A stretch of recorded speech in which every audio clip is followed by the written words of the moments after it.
On America Tonight, the help that never came. Sandy's victims still stranded. Our investigation looks at the American Red Cross and the failures that left communities high and dry. An America Tonight exclusive. What did you think when you got that phone call saying that you were not going to get that money? It was wrong. I thought it was wrong. Also tonight, a nation divided.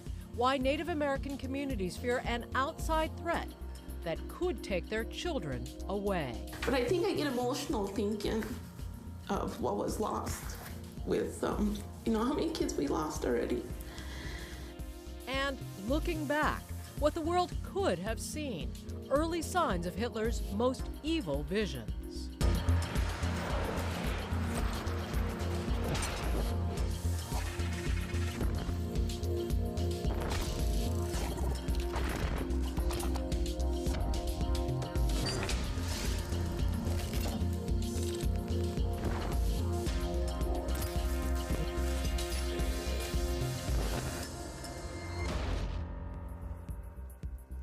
Good evening and thanks for being with us. I'm Joey Chen. This time a year ago, millions of Americans along the eastern seaboard were still reeling for the most devastating storm in living memory, Superstorm Sandy. In the storm's aftermath, the nation's best-known disaster relief agency, the American Red Cross, sprang to the aid of victims, armed with hundreds of millions of dollars donated by a shocked and sympathetic public. The Red Cross promised to care for survivors and help them recover from the disaster, but it turns out that many have been left wanting.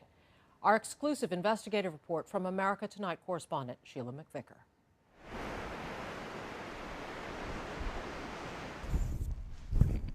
One year on. This is Breezy Point, one of the New York communities most devastated when Hurricane Sandy churned up the East Coast. Waves crashed into homes, the power went out, and then more than 100 houses burned. Visible scars left in piles of drifting sand. Speak to people in New York beach towns like this one, at least those that have been able to return home. And some homes are so badly damaged here they'll never be inhabitable again. And you'll hear story after story of the struggle to get the financial aid desperately needed to completely recover from the storm. Sandy cost the state of New York about $42 billion. And for many families, the personal costs will be a burden to bear for many years. Up and down the low-lying barrier coast, the debris has been cleaned up. There are signs of regeneration.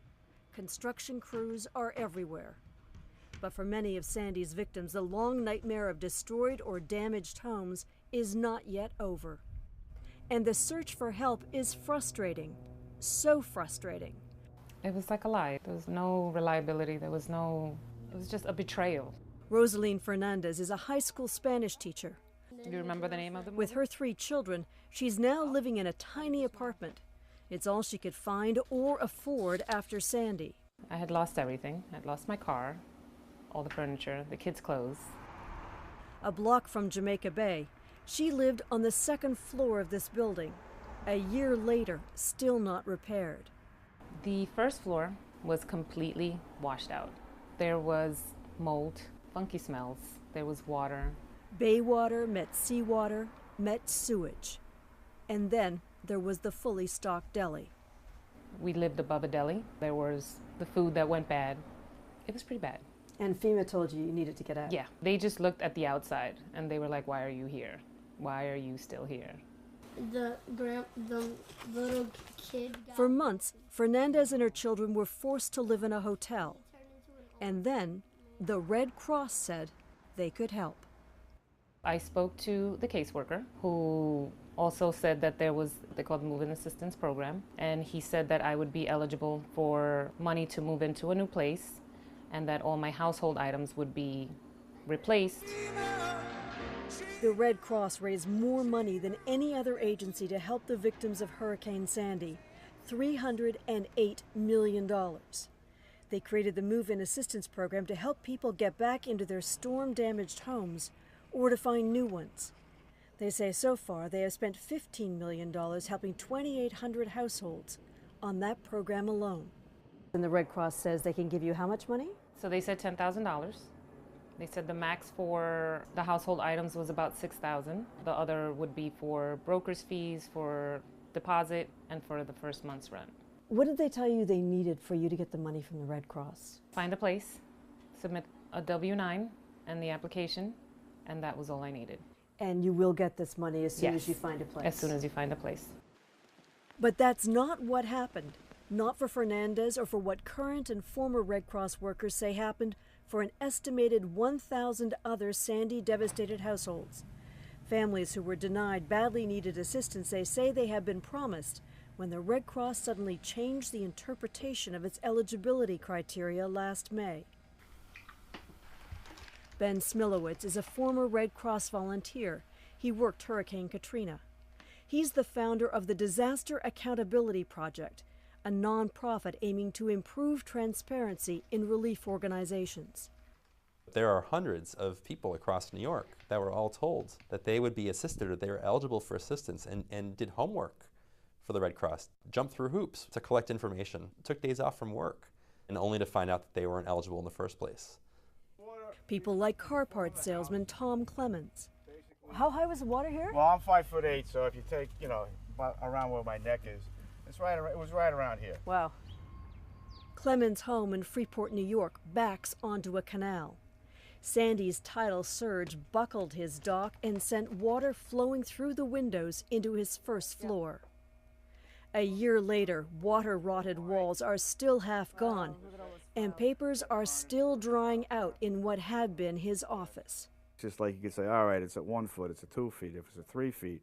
And that's when I knew that this is going to be a problem.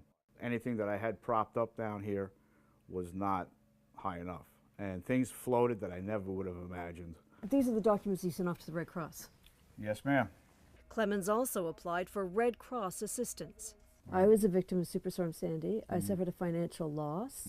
I suffered damage to my place of residence. I do not have adequate financial resources. I have not been reimbursed or have exhausted payment by insurance government program. And those are all the things that they asked you. That's it. That's it.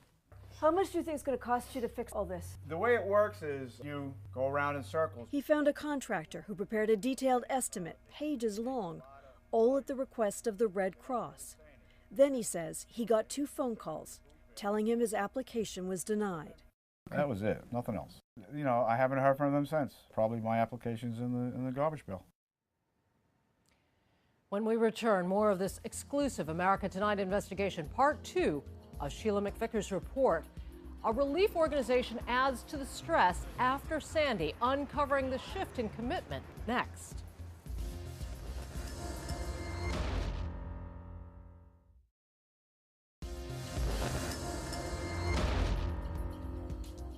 And welcome back. We continue now our America Tonight exclusive investigation by correspondent Sheila McVicker. Sheila now takes us inside the Red Cross with a whistleblower who tells us what happened when the relief agency changed its interpretation of guidelines, leaving hundreds of families without help they believe they had been promised and that they desperately needed.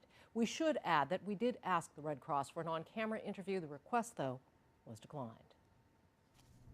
I was in New York working with the Sandy recovery operation for many months. We're protecting this man's identity and have changed his voice because he still works with the Red Cross. He has direct knowledge of the move-in assistance program. Why have you decided to talk with us? Clients were promised assistance from the Red Cross, of money that was donated to the Red Cross by the public.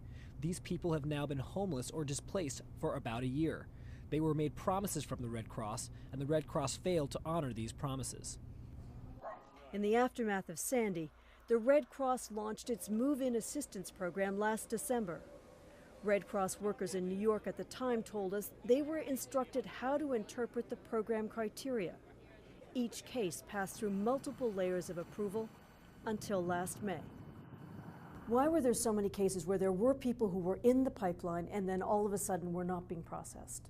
The eligibility criteria changed so drastically. The most the Red Cross has said about this period of time is that they conducted a review of the criteria. Is a review an accurate word? No. So this is frequently asked questions, and it seems to date from May. We showed him an internal Red Cross document we were told was intended for Red Cross caseworkers to use as talking points with now disqualified victims. It reads, "We are committed to being good stewards of donated dollars and regularly evaluate our work. We conducted a review as part of that due diligence and to ensure that open cases are following program guidelines." Is that an accurate statement? No, it is a nice statement, and I believe in general that the Red Cross attempts to be good stewards of the donor dollar. However, the decision that was implemented on May 6th didn't seem to have anything to do with that. There were clients who had received a commitment from the Red Cross for money to assist them in recovering from the storm, but then were deemed ineligible. That's not assisting clients, that's not directing the donor dollar where it should be, that's lying to victims of the storm and survivors of the storm. The Red Cross insists that the program criteria were consistently applied from February onwards. But that's not what Red Cross workers tell us. We spoke to 2 former and 1 current Red Cross worker. They say that after May 6th, there was so much confusion, they were ordered to not speak to their clients. Casework effectively stopped for over a week, almost 2 weeks. Caseworkers and case managers were told not to speak with clients. Not to speak with clients. Were told not to speak with clients at all. They didn't know how to communicate the changes. They weren't sure of the effect of the changes. Some Red Cross workers were so upset by having to eventually tell hundreds of clients they were no longer eligible for assistance, they quit their jobs. None of the current or former Red Cross workers we spoke to could tell us why the change in interpretation was made, just that it came from upper management. One former worker described the changes as, quote, arbitrary. At the same time as the Red Cross was disqualifying hundreds of families who believed they were eligible for help, the Red Cross publicized this story: a 95-year-old woman able to return to her storm-damaged home, in part because of Red Cross money. 2 caseworkers told us that under the changed criteria, she and many others who had already been given assistance would have been deemed ineligible and denied funding. I've never seen this type of behavior from a relief organization, an organization that's supposed to be helping people, that has a track record for helping people, having this type of mess up and inconsistency that's so blatant that numerous staff, as many as 10 employees, coming forward with sensitive information about what happened, frustrated. At the Disaster Accountability Project, Ben Smilowitz also has collected the stories of dozens of Sandy victims promised and then denied funding by the Red Cross. Some were actually told that they would get a certain amount of money in the mail and that it was coming in 2 days via FedEx. So the check's been cut, you're fine, this is what you're going to get. Yeah, and the check never came. And they had to stop work on their home. There were hundreds of other cases that were somewhere in the pipeline, where the caseworker was working with a client, had probably given a positive indication to the client that the case was going to be moving forward, that everything looked like it was good, and then the case was then frozen. This was not a small hiccup. These were not small headaches in the program. These were enormous migraines. In early September, in response to a letter from Congressman Benny Thompson asking for an explanation of changes to the program, the Red Cross told congressional staff members they would review and make good on cases where promises were made. A Red Cross spokesperson told America Tonight, quote, "If clients believe they were promised assistance by a Red Cross caseworker and our documentation supports this, we will honor their request even if they do not fully meet program criteria." The Red Cross will continue to work with us on Sandy relief. Last month, at a news conference held on one of the most damaged streets on Long Island, New York's Attorney General said that after investigation of complaints, including from the Disaster Accountability Project, the Red Cross would now contribute more money to helping Sandy victims. They are working to correct some problems and go back and review cases where people might have been denied relief that maybe should have gotten it. But America Tonight obtained this internal Red Cross email. We're blurring all names to protect our source. It's dated September 20th and reveals further changes to the implementation of the program, denying more assistance to a storm victim who had previously received a small amount of money and believed she was eligible for more. Her request refused because, quote, "guidelines are being more strictly enforced now." They never came back.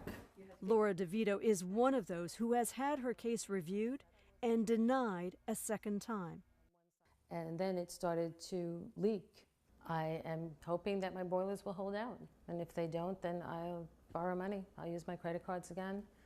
DeVito was told that she was not eligible now because she did not stay in a hotel paid for by the government after the storm.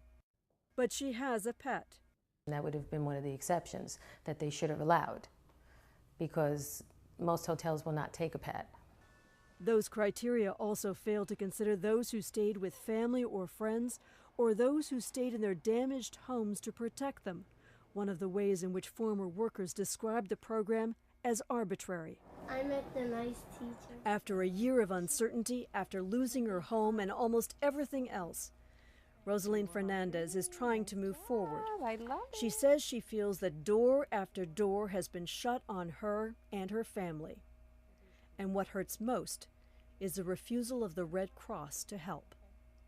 What did you think when you got that phone call saying that you were not going to get that money? It was wrong. I thought it was wrong. And I said that to him. I said, you know, this is unfair. There was never that idea that I was not going to be eligible. There was never that conversation. It was always, this is, you have met all the requirements to make you eligible.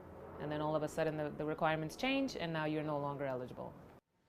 The New York Attorney General's office is continuing to watch the Red Cross and this program. A spokesman told us they do expect the Red Cross to honor its commitments to the victims of Sandy. Again, we did ask the Red Cross for an on-camera interview, and they declined. Joey? Sheila, you know, when you hear this sort of story, you're immediately struck by what's happening here. Was the Red Cross running out of money for victims? We know through an investigation carried out by the New York Attorney General's office that at the time that this change came in the program, they had $110 million in the bank raised for victims of Sandy. If they had honored all of their commitments to this, about 1,000 families, and given them the maximum allowable, $10,000, that would have been $10 million, which in the scope of things is not a lot of money for the American Red Cross. So is there any suspicion that somebody's doing something wrong, maybe pocketing funds themselves? There's no suggestion of that. No suggestion of that whatsoever. But what caseworkers talk about is mismanagement, gross mismanagement, where there was a failure to communicate to workers. And these approvals that took place from the time the program was implemented, from December until May, went through many layers of approval. It's not one or two rogue caseworkers who were making decisions. I guess there's another way to look at this, and that is, look, this is charity. This is contributions. These are donations from people. Surely these people aren't expecting to receive. No one expects to receive, but these people were all left in a terrible position. If they had insurance, it paid out pennies on the dollar. Many of them did not get a large amount of money from FEMA. Matter of fact, most of the people we spoke to did not get a large amount of money from FEMA. But they were left in a position where their own homes were uninhabitable. And in cases like Rosaline Fernandez, she made decisions based on what Red Cross workers told her not once, not twice, but over a period of months. She said she would have done things differently if she had known she was not going to get that $10,000, but she counted on it to help her family get back on its feet. And so did she get any money at all? You know, I spoke to her this afternoon just before we came on air, and she's still waiting. She's playing telephone tag with a Red Cross worker, and she has no idea if she will get any Red Cross money or not. Again, it's not a question of deserving, it's a question of need. $10,000 to a lot of these families would make a big difference in terms of what they've paid out of pocket, what they've had to borrow from family members or on credit cards. It might just help them a little bit more. Yeah, it also goes to the people who donated money in the first place. After all, if I wrote a check or did one of those, phone donations, I assumed that money was going to Sandy victims. Well, one of the parts of the investigation, the New York Attorney General, is to ensure that money was raised, not just by the American Red Cross, but by everybody who was out there raising money for victims of Sandy under the rubric of relief for victims of Sandy, that money actually will be spent that way. And the New York Attorney General's focus is on that in their charities division. All right, we want to talk now to Jonathan Katz. He's a former Associated Press reporter who's covered some of the biggest disasters in the world. Indeed, has written a book called The Big Truck That Went By: How the World Came to Save Haiti and Left Behind a Disaster. Of course, Jonathan, you're referring to Haiti after the earthquake and the relief that came through on that. Do you see a pattern when you hear Sheila's report? Are there similarities when you're talking about relief agencies handling these enormous disasters? Yeah, it's very reminiscent. I actually was in New York not long after Sandy as well, on Staten Island, and it was amazing the way that people were talking about disaster relief, and specifically the American Red Cross. There were a lot of similarities between the way that people were reacting in New York and the way that people reacted on the ground in Haiti and Port-au-Prince after the earthquake in 2010. Like what? Well, one of the things is that people know that tons of money is going into the American Red Cross, and I'm being specific about the American Red Cross because there are actually a lot of country organization Red Crosses all over the world. Indeed. And it's often not very obvious where that money is going if you're somebody who's been directly affected by the disaster. You often won't see a lot of, or at least as many Red Cross personnel or trucks or even things with their logo on it as you might expect, given the amount that they've raised. So in the case of Haiti, they raised $486 million in the wake of the disaster, which is a tremendous amount of money. It's more than basically any other single organization raised. But they only had about 3 permanent foreign staffers on the ground at the time and a number of Haitians under contract. And when I was writing my book and I was going back and asking why wasn't there a more visible presence on the ground immediately after the disaster, one of the responses that they gave is that there's just only so much money they can push through at any time. It's almost as if they were admitting that they raised more money than they knew what to do with. So Sheila, in all these cases, and you've seen this other places in the world in disasters as well, good intentions, maybe bad organization, bad management. I mean, the Red Cross clearly does an exemplary job in some things, no question, blood collection, dealing with families who are disrupted from fire. But in terms of managing large amounts of money, large need after an enormous disaster, we know from Katrina, we know from Irene, from other big disasters, big weather-related disasters in this country, there does seem to be a problem with getting it right and making sure that money gets to people who believe that they were promised that money.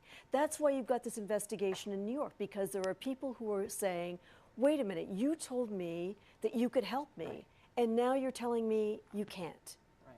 And that's what the issue is. And last thought to you, Jonathan, on this. You know, there is sort of that expectation that each event, I mean, it produces different donations. People have an expectation. People say, I'm donating to the survivors of Sandy or to Katrina or to the earthquake or any of these things. People have expectations about where, as donors, where our money goes.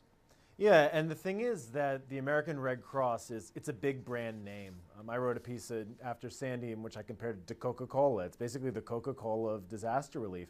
People know that it's a brand. They know that it's somebody who's going to be collecting money after a disaster, and they don't stop to ask what should be very basic questions. Do they even have a presence in the country or in the area where they're supposed to be responding? What are they going to do with the money once they get it? And they're a good organization that does a lot of really good things, but until you ask those questions and until you get really good and satisfactory answers to them, it's better to kind of hold off and ask those questions first. Jonathan Katz, his book is The Big Truck That Went By, How the World Came to Save Haiti and Left Behind a Disaster. Also with us is our America Tonight special correspondent, Sheila McVicker. Thank you both very much for being here. When we return, severed ties, Native children forced into foster care away from their home communities. We preview a Fault Lines investigation coming up next.